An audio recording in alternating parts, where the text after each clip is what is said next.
GST में अब हमारा तीन ही कॉन्सेप्ट, वैसे दो ही कॉन्सेप्ट बचा है, लिस्ट प्राइस, एक प्लेस ऑफ सप्लाई, और इसके बाद में एक छोटा सा आपको आइडिया दे दूंगा वापस से, वो टाइम ऑफ सप्लाई का। ठीक है, तो चलो लिस्ट प्राइस,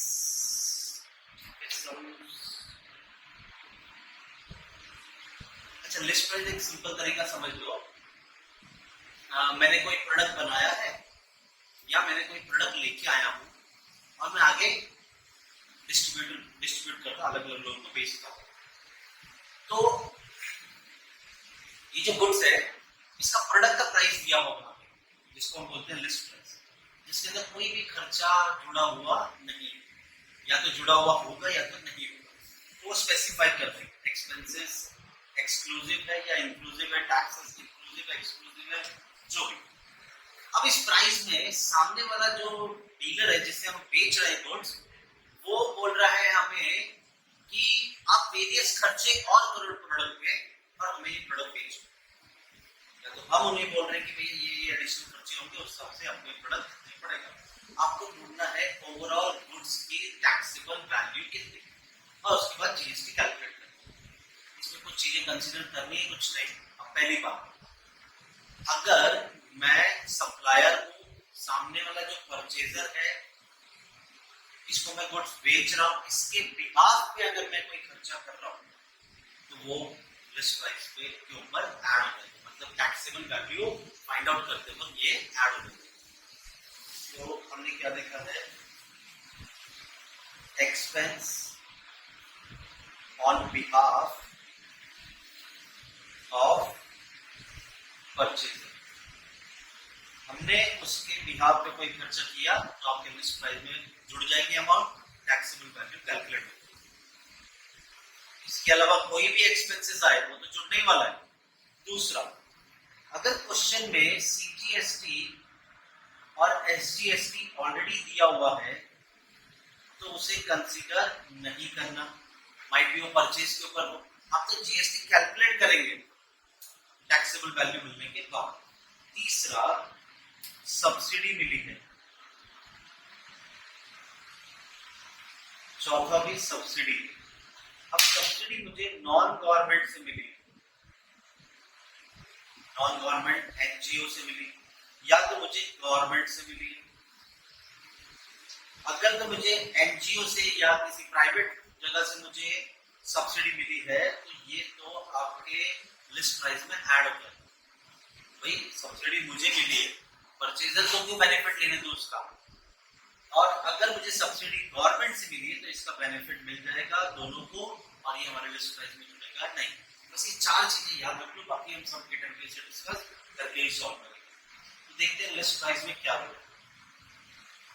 मेसर्स शिवाय उद्योग has provided the following particulars relating to the goods। ये सारे इंफॉर्मेशन गुड्स के रिगार्डिंग हमें कौन प्रोवाइड कर रहा है, मेसर्स शिवाय उद्योग, और बोल रहा है सोल्ड कर रहा है by it to Ganesh Enterprises.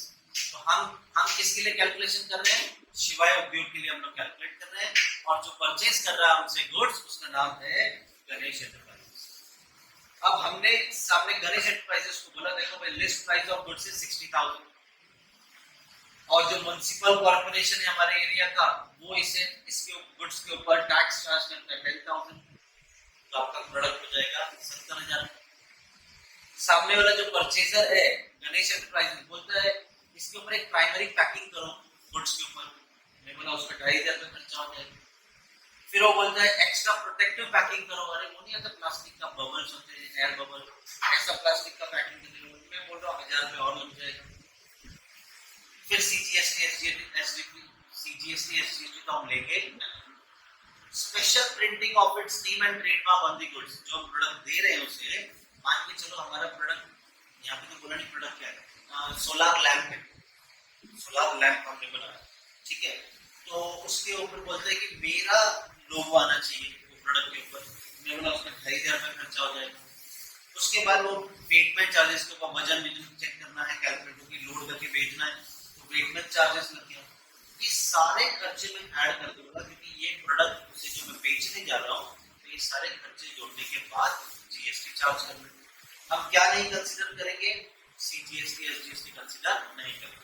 तो चलो अब ये सारे आइटम ले लिए और इसके आगे इंफॉर्मेशन क्या दिया। Messrs. Ganesh Enterprises received 5,000 as subsidy from Life is Good, a non-profit making organization in respect of timely supply of goods. चलो ये एक एनजीओ है, प्राइवेट है, गवर्नमेंट तो बोला नहीं है। ये एनजीओ मुझे सब्सिडी दे रहा है और आगे बोल रहे हैं द प्राइस ऑफ 60,000, ये जो प्रोडक्ट का प्राइस है is after considering the subsidy, ये सब्सिडी के बाद वाला प्राइस है। मतलब मान लो मेरा प्रोडक्ट पता कितने का है, 65,000, मुझे सब्सिडी मिली है तो इसका बेनिफिट तो मैं एंजॉय करूंगा, परचेजर को भी एंजॉय करने दूं। तो आपका ये प्रोडक्ट जो 60 है इसमें मुझे बेनिफिट तब होगा जब ये सब्सिडी में सामने वाले से चार्ज करूंगा, क्योंकि ये किससे मिला है मुझे, प्राइवेट फर्म से, ठीक है, प्राइवेट एनजीओ से मिला। तो आपका ये सारा अमाउंट ऐड हो जाएगा, इसमें सब्सिडी भी ऐड हो जाएगी। आगे बोला है मिस्टर शिवाय उद्योग offers 5% trade discount on the list price of the goods. जो भी आपका टोटल आएगा उसमें हम 5% डिस्काउंट देंगे, बट ये 5% लिस्ट प्राइस पे कैलकुलेट होगा व्हिच इज 60,000। उन्होंने स्पेसिफाई किया है किस पे चार्ज होगा, 5% trade discount on list price. और आगे बोल दिया determine the taxable value of supply bye mister शिवाय उद्योग, जीएसटी कैलकुलेट करो 2.5% ईच। तो अब मैं क्या करूंगा, कैलकुलेटर ले लो, 60,000 उसमें म्युनिसिपल कॉर्पोरेशन टैक्स 10,000 ऐड करो, प्राइमरी पैकिंग 2,500 ऐड करो, एक्स्ट्रा प्रोटेक्टिव पैकिंग 1,000 ऐड करो, ट्रेडमार्क जो स्पेशल प्रिंट करने वाले हैं 2,500 उसका ऐड करो, 2,000 रुपीज वेटमेंट चार्जेस ऐड करो। क्लियर है? उसके बाद में 5,000 की सब्सिडी भी ऐड कर दो, हम सामने वाले को चार्ज मारेंगे ना, 5,000 ऐड कर दो।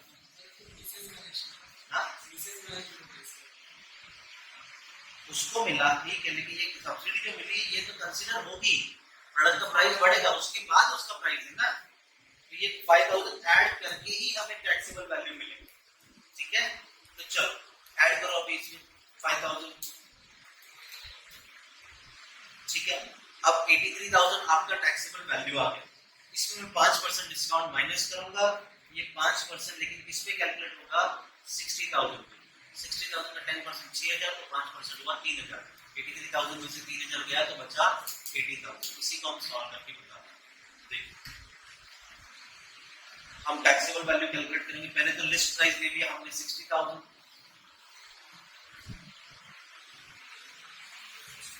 इसमें ऐड करेंगे म्युनिसिपल कॉर्पोरेशन का टैक्स 10,000, प्राइमरी पैकिंग ऐड करेंगे which is 2,500, extra protective packing है 1,000, स्पेशल प्रिंटिंग का 2,500, वेटमेंट का 2,000, और साथ में जो सब्सिडी है 5,000 वो भी ऐड करेंगे, तो ये हो गया 83,000। अब लिस्ट प्राइस के ऊपर मतलब 60,000 के ऊपर 5% कैलकुलेट करो, तो ये 3,000 आ गया। 3,000 डिस्काउंट दिया तो इसका टोटल टैक्सेबल वैल्यू आ गया 80,000। अब इस पे मैं जीएसटी चार्ज करूंगा 2.5% 80,000 के ऊपर, कितना आ रहा है, कितना 2,000 सीजीएसटी 2,000 एसजीएसटी, तो 80,000 प्लस 4,000 इज 84,000। इस तरह से आपको लिस्ट प्राइस देगा। नेक्स्ट क्वेश्चन देखते हैं इसमें क्या है। चलो, misters Gurunath register supplier provide the following details with respect of the contract entered with misters शीशा एंटरप्राइजेज। हम लोग हैं गुरुनाथ, ठीक है, और शीशा जो है जिसको हम जो हमसे परचेज कर रहे हैं, जिसे हम बेच रहे हैं। वैल्यू ऑफ गुड्स, अब वैल्यू ऑफ गुड दे दिया, ये हमारा लिस्ट प्राइस है, बट क्या बोला है, इंक्लूसिव ऑफ जीएसटी, मुझे जीएसटी के साथ नहीं चाहिए वैल्यू, जीएसटी कंसीडर नहीं करेंगे, क्रॉस मल्टीप्लाई कर देंगे 1,88,800, हमें 100% वैल्यू चाहिए विदाउट जीएसटी, बट ये जो 1,88,800 है ये टैक्स मिला के है 118% है, तो 1,88,800 इंटू 100 डिवाइडेड बाय 118, ये आपका प्रोडक्ट आ गया 1,60,000। डन। उसके बाद taxes other than GST, other than GST के टैक्सेस तो लगेंगे। Following expense were incurred bye Gurunath, मतलब हमने कुछ खर्चे किए इसके ऊपर, इंश्योरेंस, फ्रेट, डिजाइन, टोटल 19,000 का खर्चा, ये भी चार्ज करेंगे सामने वाले को। Following expense were incurred by C Shah, हमने खर्चा किया लेकिन ऑन बिहाफ ऑफ क्लाइंट, सामने वाले के बिहाफ पे हमने खर्चा किया, तो कौन सा खर्चा था? टेस्टिंग का 3,000, ये भी जुड़ जाएगा। फर्दर बोला है expense of 3,000 was incurred on transportation, भाई गुड्स तो भेजना है हमने ट्रांसपोर्टेशन के थ्रू, बाय शीशा, उसने खुद खर्चा किया, not on behalf of Gurunath, हमारे बिहाफ पे नहीं किया, उसने खुद खर्चा किया, तो भैया हम नहीं ये जोड़ेंगे, हमारी जेब से पैसा गया ही नहीं। तो चलो ये इग्नोर। आगे subsidy of 20,000 was received from the उड़ान NGO, list price is after considering subsidy, मतलब इस 1,60,000 में ये सब्सिडी इंक्लूडेड नहीं है, ये हमें नॉन गवर्नमेंट से मिल रहा है, तो ये सब्सिडी को ऐड कर देंगे हम लिस्ट प्राइस में। ठीक है, तो चलो हमारा प्रोडक्ट एक्सक्लूसिव हो गया 1,60,000, तो लिस्ट प्राइस है 1,60,000, हमने कैलकुलेट कैसे किया 1,88,800, हमने 100% वैल्यू ढूंढना है आउट ऑफ 118, 100 प्लस टैक्स, ये 118%।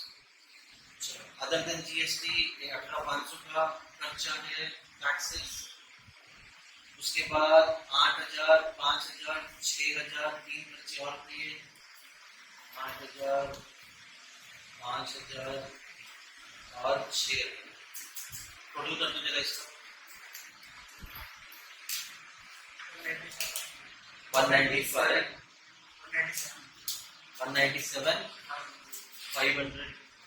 अब हमने खर्चा किया था क्लाइंट के बिहाफ पे 3,000 टेस्टिंग चार्जेस, ये लग जाएगा। अभी इसने क्यों कराया होगा? भाई क्वालिटी के लिए, तो एडिशनल टेस्टिंग करो, हमने बोला वो चार्जेस आपको बेयर करना पड़ेगा। नॉन गवर्नमेंट से सब्सिडी मिली है 20,000, वो भी जोड़ देंगे, तो 23,000 जोड़ दो, तो 2,2500, 2,20,500। चलो इसके ऊपर 18%,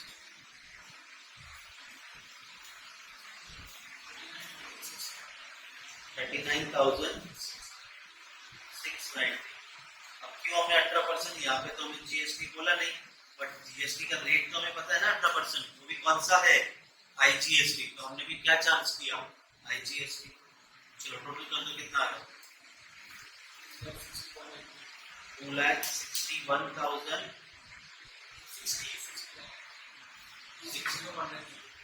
2,60,190।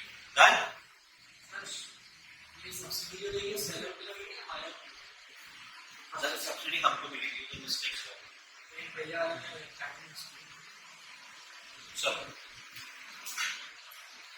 नेक्स्ट क्वेश्चन बोला है messrs Arman industries have provided the following particulars relating to goods sold by it to Messrs Kamle, ये हमारा क्लाइंट है और हमारा नाम है अरमान इंडस्ट्रीज, हम इसके लिए कैलकुलेट कर रहे हैं। लिस्ट प्राइस बोला है ऑफ द गुड्स एक्सक्लूसिव, मतलब इसके अंदर कोई चार्जेस टैक्सेस नहीं है, तो ये हमारा product 75। The following expense were incurred by Arman Industries, हमने क्या क्या खर्चा किया है? लोकल टैक्सेस पे किया है, प्रोटेक्टिव पैकिंग किया है, जीएसटी तो लेना नहीं है। उसके बाद the following expenses were incurred bye हमारे क्लाइंट ऑन बिहाफ ऑफ, मतलब उसने खर्चा किया हमारे बिहाफ पे, तो भाई ये खर्चे भी जुड़ जाएंगे। टेस्टिंग का खर्चा है, commission, designing. A subsidy of 10,000 was received from the government of Maharashtra, अब आ गया गवर्नमेंट से सब्सिडी, तो ये हमारे लिस्ट प्राइस में जुड़ेगा नहीं, हमारे टैक्सेबल वैल्यू पे नहीं आएगा। चलो आगे बोला है messrs Arman Industries offer a trade discount 1% on list price, ठीक है डिस्काउंट दे देंगे। अब लास्ट में सीजीएसटी एसजीएसटी 9% कैलकुलेट करेंगे। तो चलो हमारा लिस्ट प्राइस कितना है? 75,000। उसके बाद क्या खर्चे हुए? 5,000, 4,000, 13,500,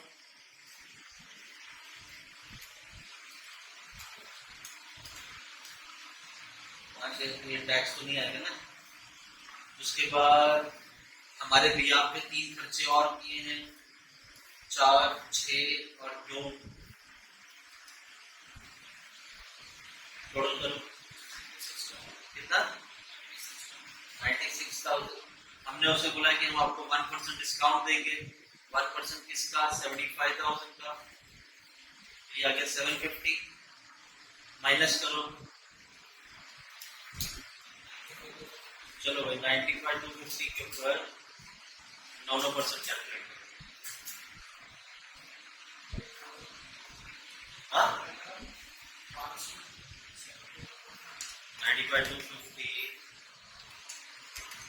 into 9%, 8572।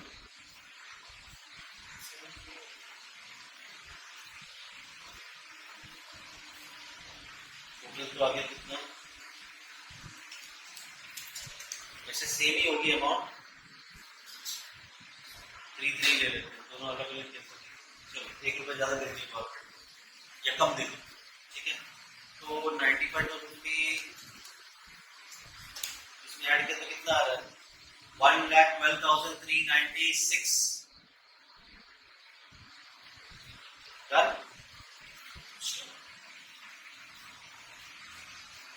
एक और बच्चा है, Exxon Traders entered into contract with Mr. Zolo for supply of goods worth at 3 lakh. It was agreed that any additional expenses incurred to complete the sale will also be included in the contract value. हमने कहा 3 लाख का product है, अगर कोई भी additional खर्चा हुआ वो भी कॉन्ट्रैक्ट वैल्यू में जुड़ जाएगा, टैक्सेबल वैल्यू। मिस्टर जोलो incurred the following expenses। क्या क्या खर्चे हुए, inspection, freight, testing, insurance, loading, packing. ये खर्चे सारे जुड़ जाएंगे 3 लाख में। मिस्टर जोलो receive subsidy 30,000 from Bharat manufacturer association per transaction. तो भैया ये तो नॉन गवर्नमेंट है, नाम भारत से नहीं, गवर्नमेंट होनी चाहिए कंपनी। तो ठीक है, ये सब्सिडी ऐड होगी कि नहीं होगी, होगी, नॉन गवर्नमेंट से। और डिटरमाइन द टैक्सेबल वैल्यू, ठीक है। जीएसटी का रेट बोला नहीं है, हम ले लेते हैं 9%, ठीक है। सीजीएसटी पहले वाले में ये 1% का क्रेडिट डिस्काउंट, हाँ इधर नहीं दिया तो नहीं दिया, क्वेश्चन नहीं दे रहे तो नहीं हो, ठीक है। दिया रहेगा तो ही हम डिस्काउंट देंगे। चलो हमारा प्रोडक्ट है कितने का, 3 लाख का, तो हमने सप्लाई किया गुड्स 3 लाख। हमारे खर्चे क्या हुआ है, 950, 17,000, 6250, 5,000,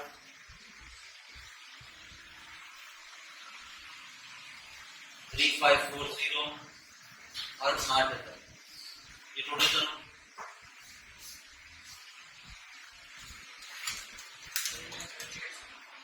3,38,740। चलो इसमें ऐड हो जाएगा सब्सिडी, सब्सिडी कितनी है, 30,000। ये आ गया 3,68,740। ये टैक्सेबल वैल्यू मिल गया। अब इसमें कुछ भी डिस्काउंट कुछ नहीं है, तो चलो ऐड कर देंगे। सीजीएसटी 9%, एसजीएसटी 9%, कितना 9%, 33,187, 33,187 जोड़ दो टैक्स, अब बताओ कितना प्राइस।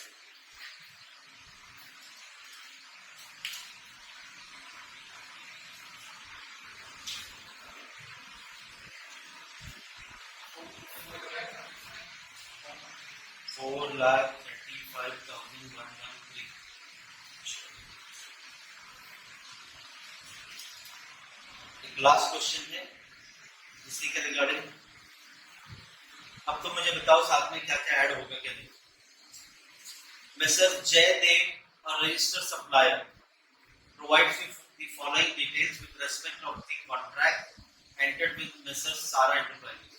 तो हम किसके लिए कैलकुलेशन कर रहे हैं, मिस्टर जयदेव, और क्लाइंट है हमारा मिस्टर सारा enterprises. Value of goods inclusive of CGST, SGST 9%। क्या करेंगे इसके, इसमें से टैक्स हटा देंगे। 9% मतलब 18%।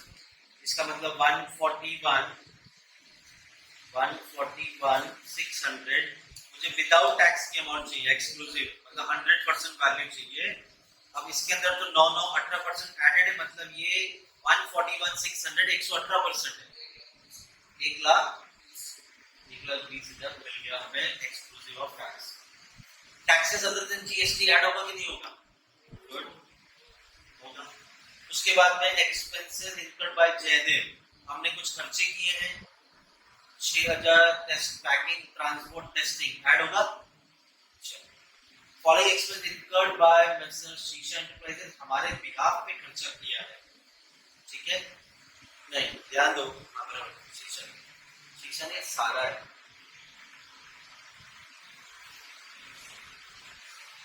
चलो, क्या हमारे बिहाफ पे खर्चा किया? टेस्टिंग, चलो जुड़ जाएगा। Subsidy 10,000 was receive from government of Maharashtra, ये नहीं ऐड होगा गवर्नमेंट से, ये प्राइस में ऐड ही नहीं करना है, दोनों को बेनिफिट मिल जाएगा। The list price is after considering सब सब्सिडी, मतलब इसके अंदर सब्सिडी एडजस्ट की, इसी वजह से आफ्टर कंसीडरिंग है, ठीक है? आफ्टर कंसीडरिंग तो चाहिए हमें। आगे बोला है taxable value of supply CGST 9%, SGST 9%, ठीक है? चलो, सबसे पहले टैक्सेबल वैल्यू 1,20,000। अब खर्चे क्या क्या किए? पैकिंग का, ट्रांसपोर्ट टेस्टिंग का 6,6,2,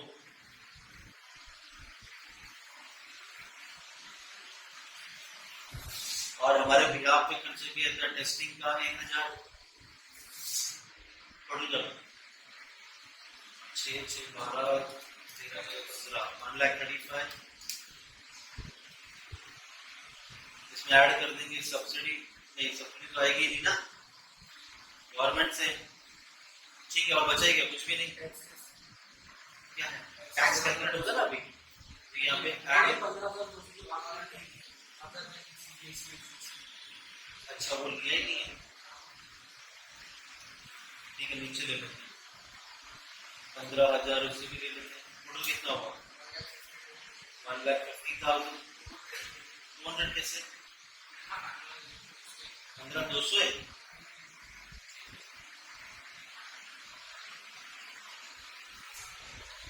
15,200 तो 150,200 प्लस सीजीएसटी एसजीएसटी कितना परसेंट? 9% है। कितना है? 13,500, 13,500 टोटल कर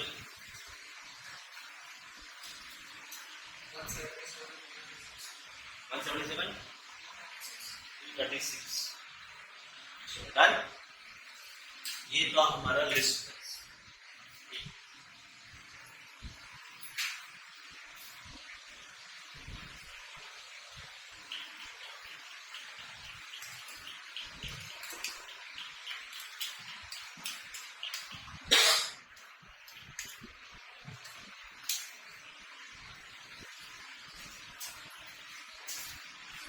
सप्लाई, टाइम ऑफ सप्लाई पे आ जाते हैं।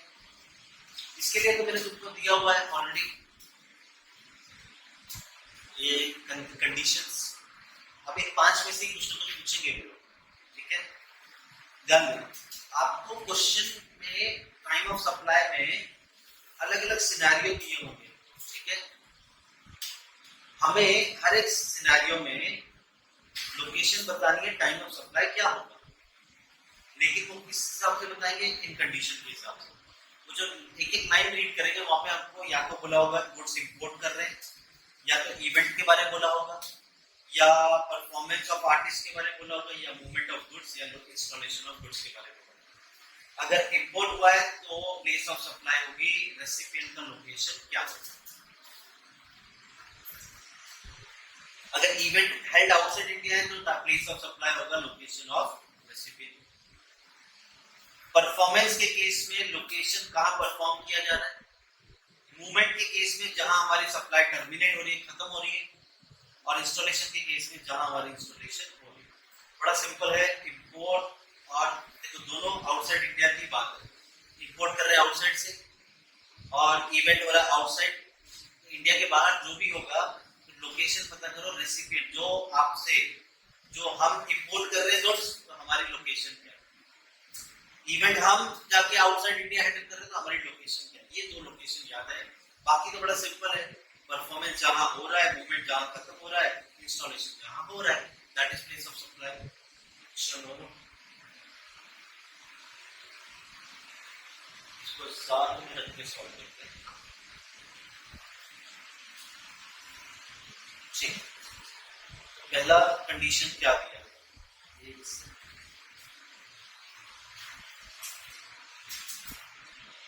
पहला कंडीशन क्या बोल रही है लोग? Determine the place of supply in each of the following given reason. Give reason. तो हम प्लेस ऑफ सप्लाई क्या है वो लिख देंगे और आगे रीजन लिख देंगे। रीजन नथिंग बट जो हमने अभी देखा है नोट्स, प्लेस ऑफ सप्लाई यही हम लोग लिख देंगे हमारा note reason. Deepak having registered office in Meerut. ये इंपोर्ट कर रहे हैं गुड्स। तो इंपोर्ट पहला वाला केस, इंपोर्ट वाला केस। दीपक का रजिस्टर ऑफिस मेरठ में है, इंपोर्ट कर रहा है goods into India from Singapore से गुड्स आ रहा है। Goods which receive at Mumbai airport. Deepak Meerut का गुड्स मंगाया सिंगापुर से, उतरा कहां पे? Mumbai airport. Place of supply import के केस में क्या दिखा है? Location of recipient. क्या है? Location of recipient. शीट में देखो तुम लोग, लोकेशन ऑफ रेसिपिएंट। ये बताओ मुझे, रेसिपिएंट यहाँ पे इंपोर्ट कौन कर रहा है? दीपक। दीपक का लोकेशन क्या है? मेरठ। तो चलो ठीक है, हमारा आंसर आ जाएगा place of supply is Meerut. Reason लिख देंगे in case of import place of supply is location of recipient. Done? अब एक अगला पढ़ते हैं। Mister Siddhi Vinayak cooperative housing society limited Mumbai place N order for installation of elevator, मतलब लिफ्ट लगवा रहे हैं with Messrs. Otis Elevators. The elevator was installed at the society building in Mumbai. मैंने आपको 5 केस दिए, बताओ पांचों में से कौन सा वाला केस है? लास्ट वाला, इंस्टॉलेशन। अब इंस्टॉलेशन के केस में प्लेस ऑफ सप्लाई होगी जहां आपका प्रोडक्ट इंस्टॉल हो रहा है। यहाँ पे लिफ्ट इंस्टॉल कर रहे हैं, कहां पे इंस्टॉल हो रही है? मुंबई, क्योंकि सिद्धिविनायक कोऑपरेटिव सोसाइटी मुंबई में है, एलिवेटर इंस्टॉल भी मुंबई में हो रहा है, तो place of supply is Mumbai.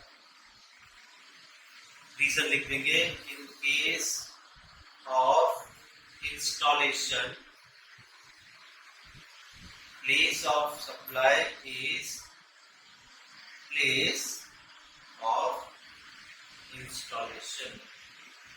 Done. जो दिया है वही लिखना है, खत्म। अगला, Mahinoor a mehndi artist based in Mumbai travels to Udaipur, Rajasthan for an assignment for bridal mehndi. ये कौन सा वाला केस है 5 में से? हाँ, तीसरा। ऑब्वियस बात है, आर्टिस्ट है ना ये। आर्टिस्ट के केस में जहां परफॉर्मेंस हो रहा है। अब ये मेहंदी लगाने कहाँ गई है? उदयपुर। तो आप चाहे उदयपुर लिखो, आप चाहे राजस्थान लिखो, बात एक ही है। उदयपुर लिख दो लोग, उदयपुर। क्यों दिया इन्होंने क्वेश्चन में? फिर हम लिखेंगे, तुमको नहीं लेकिन समझ रहा है, उदयपुर कॉमा राजस्थान। अब यहाँ पे इन केस, अभी मैं बार बार क्या लिखूं तो बताइए, उसमें से शीट में से देख के लिखना है। अब ये उदयपुर है तो यहाँ पे हम लिख देंगे in case of performance of artist place of supply is location of performance. अब सिर्फ समझ लो, ठीक है। आगे 4, Messrs. Deepa Enterprises based in Delhi supplied a Videocon D2H connection from Videocon Limited based in Chennai to Mr. Sagar in Noida, Uttar Pradesh. Videocon V2H क्या होता है? घर के ऊपर जो एंटीना लगा है, ऑब्वियस सी बात है, ये इंस्टॉलेशन हुआ है, तो इंस्टॉलेशन के केस में प्लेस ऑफ सप्लाई जहां इंस्टॉल हो रहा है, अब देखो दीपा एंटरप्राइजेस है तो दिल्ली के, डीटीएच कनेक्शन लगा रहे हैं वीडियोकॉन चेन्नई में जाके, based in sorry Videocon limited Chennai की है, बट जहां पे वो सागर रहता है नोएडा में उत्तर प्रदेश, वहां जाके इंस्टॉल किया है, तो यहाँ पे प्लेस ऑफ सप्लाई नोएडा, बराबर। आगे लिख देना इन case of place installation place of supply is place of installation. Done. आगे Messrs. Arijit of Nanded, Maharashtra, sell 20 washing machine to Messrs. Abhijit of Kota, Rajasthan, or delivered at his registered address in Kota. बोला है मुझे 20 machine चाहिए, washing machine है कि क्या है? Washing machine है। नांदेड़ वाले को ऑर्डर दिया है, मिस्टर अरिजीत ऑफ नांदेड़ महाराष्ट्र, ये बेच रहा है मशीन किसको? अभिजीत को, और ये अभिजीत कहाँ का है? कोटा राजस्थान का। आपकी जो डिलीवरी हुई है प्रोडक्ट की, वो भी जाके कोटा में एंड हुई है। ये कौन सा वाला केस है इन पांचों में से? चौथा वाला, मूवमेंट ऑफ गुड्स। यहाँ से गुड्स भेजा और जाके कोटा में डिलीवर किया, तो ऐसे केस में मूवमेंट ऑफ गुड्स में जहां आपकी सप्लाई टर्मिनेट हुई, कोटा। डन। आगे बढ़ते हैं। Next, determine the place of supply. अब ये तुम बताते रहो। उस्ताद संस्कार tabla master based in Mumbai travels to Delhi for a performance at a Delhi Pragati Maidan. ये कहाँ का बंदा है? मुंबई का, और तबला बजाने कहाँ गया? दिल्ली। कौन सा केस है पांचों में से? Performance of artist. परफॉर्मेंस कहाँ परफॉर्म किया? Delhi. Place of supply Delhi. Done. चलो आगे। Messrs. BSNL Limited based in Delhi supplied a landline to Messrs. Speaker. Delhi की कंपनी है, लैंडलाइन कनेक्शन दे रही है in their office at Mathura, Uttar Pradesh. ये कौन सा केस है? इंस्टॉलेशन। लैंडलाइन तो इंस्टॉल होगी ना आपके ऑफिस में, तो जहां इंस्टॉल होगा तो वो होगी प्लेस ऑफ सप्लाई। अब ये BSNL दिल्ली का है, स्पीकर को इसने लैंडलाइन दिया एट ऑफिस एट मथुरा, तो हमारा प्लेस ऑफ सप्लाई मथुरा। आगे, एके एंटरप्राइजेस ऑफ पुणे, पुणे की कंपनी ने सेल किया है 60 टेलीविजन सेट की एंटरप्राइजेस सांगली में, Maharashtra, for delivery at Sangli.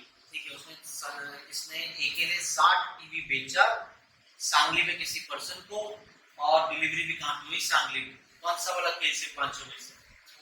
चौथा, मूवमेंट ऑफ गुड्स। तो कहां से टर्मिनेट हुई सप्लाई? सांगली में। Place of supply Sangli. अगर विद इन स्टेट आता है तो सीजीएसटी एसजीएसटी लगाओ, अगर आउटसाइड स्टेट आता है तो आईजीएसटी चार्ज करो। Mister Kedar hair stylist, register in Chennai, Chennai का हेयर स्टाइलिस्ट है, ट्रैवल कर रहा है दुबई में to provide his service to mister Badshah, resident in Dubai. अब मुझे बताओ, यहाँ पे हेयर स्टाइलिस्ट केदार है, ये जाके सप्लाई दे रहा है, सर्विस दे रहा है दुबई में, और जिसको सर्विस दे रहा है वो कहाँ का रेसिडेंट है? दुबई का। तो ये कौन सा वाला केस हुआ?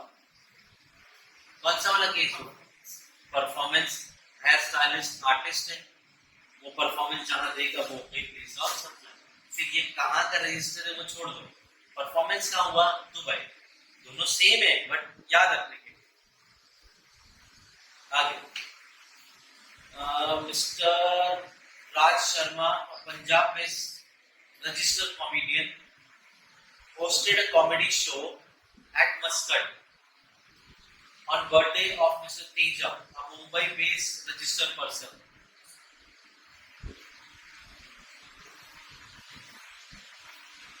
ये मुझे बताओ, इवेंट हो रहा है कि परफॉर्मेंस हो रहा है? ऑब्वियसली कॉमेडियन परफॉर्म करेगा स्टेज शो, तो परफॉर्मेंस के केस में क्या आएगा, प्लेस ऑफ परफॉर्मेंस। अब ये परफॉर्मेंस करने कॉमेडी शो कहाँ पे गया था, मस्कट, बराबर। फिर वो सामने वाला पर्सन किधर भी रजिस्टर हो, हमें उससे पता नहीं, परफॉर्मेंस का हुआ मस्कट में, तो आपका place of supply Muscat. Done. ऐसे ही आएंगे 5-5, 4-4 पॉइंट आएंगे। Pandit Ravishankar sitar master based in Delhi travel to Mumbai for performance at Cross maidan. ये हो गया परफॉर्मेंस। परफॉर्मेंस के केस में कहाँ परफॉर्म हो रहा है, वो प्लेस ऑफ सप्लाई। तो ये मुंबई गया परफॉर्मेंस करने, तो place of supply Mumbai. Done. Next बोला है मेसर्स भारत बिजली limited based in Mumbai import a machine from south Korea.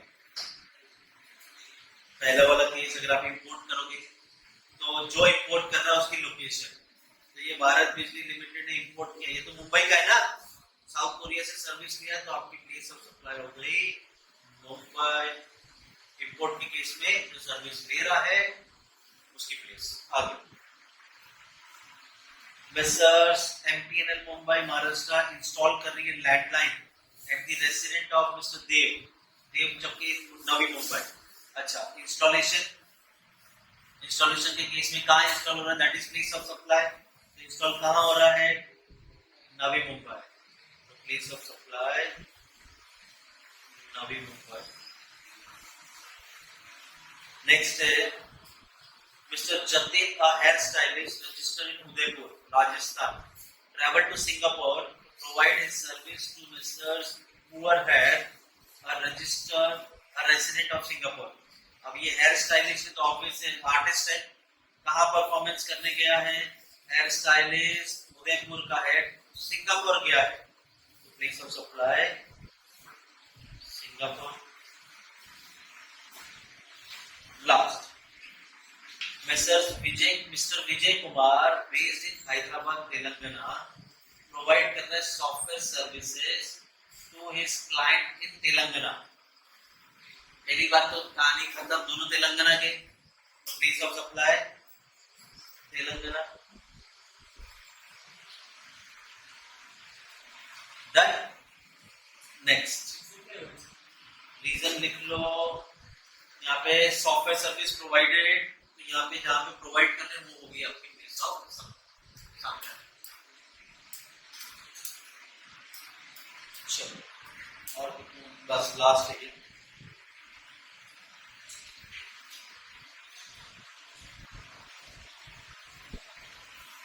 my place of supply, Mr. Abhay, located in Pune, provides soft skill training. Mr. Abhay, located in Mumbai, provides soft skill training to employee of Mumbai. The employee of Mumbai University, which is registered in Mumbai. The training was conducted at Manali, Himachal Pradesh. पहले तो मुझे बता दो ये case कौन सा part है? Performance. Soft skill provide जो कर रहा है उसके पास वो आर्ट है ना, वो ट्रेन कर रहा है, तो परफॉर्मेंस जहां हुआ that is place of supply. अब देखो मुंबई यूनिवर्सिटी जो कि मुंबई में है, उसने बोला कि तुम जाओ मनाली, वहां जाके ट्रेनिंग करो, प्लेस ऑफ सप्लाई जहां परफॉर्मेंस हुआ मनाली।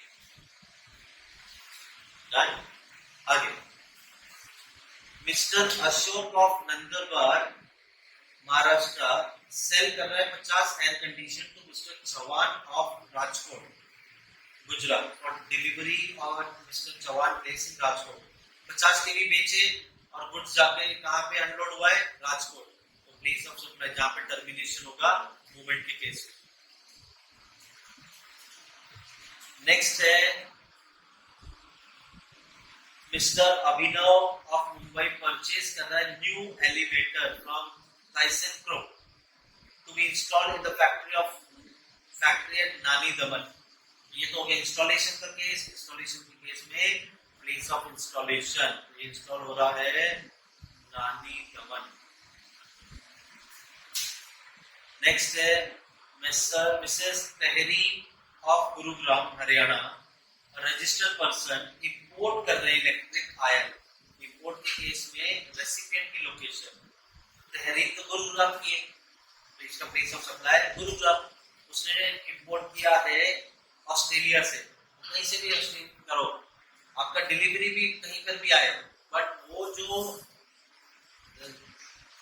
पर्सन है जो गुड्स ले रहा है, जो इंपोर्ट कर रहा है, उसकी लोकेशन हो जाएगी इंपोर्ट के केस में place of supply which is Haryana. And last, Mr. A, a registered person based in Mumbai, received, ये हटके, ये पांचों से हटके हैं, ध्यान दो। मिस्टर ए, मान लो मैं एक रजिस्टर्ड पर्सन हूं, मैं तो मुंबई में रह रहा हूं, रिसीव रेंटल, इसे भाड़ा मिलकर for property situated in Mumbai. मैं मुंबई में हूं, मेरा लोकेशन मुंबई पे है, मैंने वो लोकेशन को भाड़े पे दिया है जो मुंबई में है। किसको दिया है? Messrs education skill private limited, जो कोटा का है। ऑब्वियसली मेरी प्लेस कहां पे, जहां पे सर्विस दे रहा हूं मैं, मुंबई में, जगह वहां पे, वो वहां पे रह रहा है, तो my place of supply will be Mumbai. Location कहां है हमारी? हमारी लोकेशन तो मुंबई की है, जहां पे वो आया रहने, तो मूवेबल नहीं है ये प्रॉपर्टी, जहां प्रॉपर्टी है that is place of supply. चलो, तो आपका प्लेस ऑफ सप्लाई भी हुआ खत्म। अब जो टाइम ऑफ सप्लाई पहले सिखाया था उसे एग्जांपल के साथ ले लेंगे। फॉरवर्ड चार्ज क्या होता है? जो नॉर्मल हम डील करते हैं, मैं बेच रहा हूं, तुम खरीद रहे हो, मैं तुमसे जीएसटी लेके गवर्नमेंट को पे करूंगा, ये होता है फॉरवर्ड चार्ज। फॉरवर्ड चार्ज में क्या क्या तरीके हैं? टाइम ऑफ सप्लाई क्या होगा? Earlier of two, date of issue of invoice, मैंने आपको बिल कब बना के दिया, डेट ऑफ इनवॉइस 10 जुलाई, या तो ये, या तो last date on which supplier is required to issue invoice. आपको लास्ट डेट इश्यू कब तक करना चाहिए था, इनवॉइस इश्यू करना चाहिए था। देखो यहाँ पे क्या दिया, एक तो दे दिया डेट ऑफ इनवॉइस, हाँ 10 जुलाई, ये तो डेट ऑफ पेमेंट है, ये इससे कोई लेना देना नहीं। उसके बाद लास्ट डेट क्या है इनवॉइस इश्यू करने का, 10 जुलाई। तो इन दोनों में से अर्लियर क्या हुआ?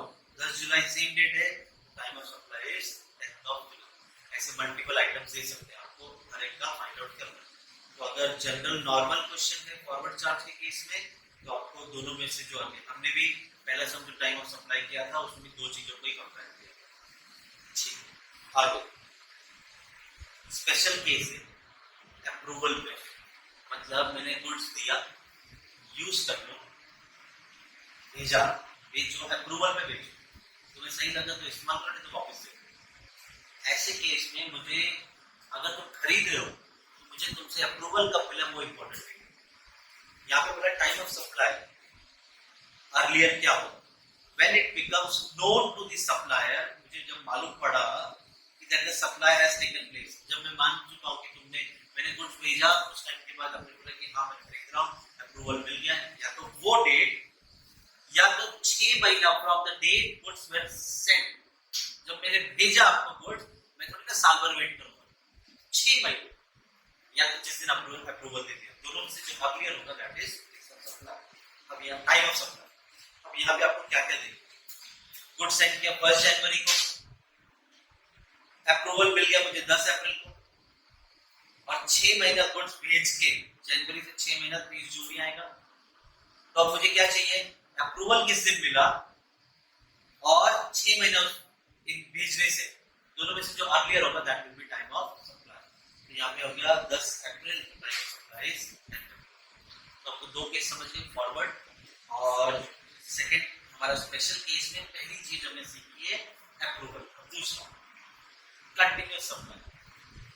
कंटिन्यूअस सप्लाई में डेट आपने इनवॉइस कब इशू किया, लास्ट डेट इनवॉइस कब तक इशू होना चाहिए था, और date of receipt of payment, आपको पेमेंट कब, सब कुछ कंसीडर करें। इनमें से जो अर्ली इनवॉइस इशू किया 10 जुलाई, पेमेंट मिली 15 जुलाई, और डेट आपको कब तक इनवॉइस इशू कर देना चाहिए था। इन तीनों में से मुझे अर्लियर मिल रहा है, या तो ये ले लो या तो ये 10th of July।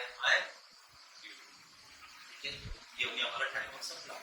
इसमें अगला reverse charge mechanism. Reverse charge mechanism मतलब मैंने एक प्रोजेक्टर खरीदा है, मैं रजिस्टर हूं,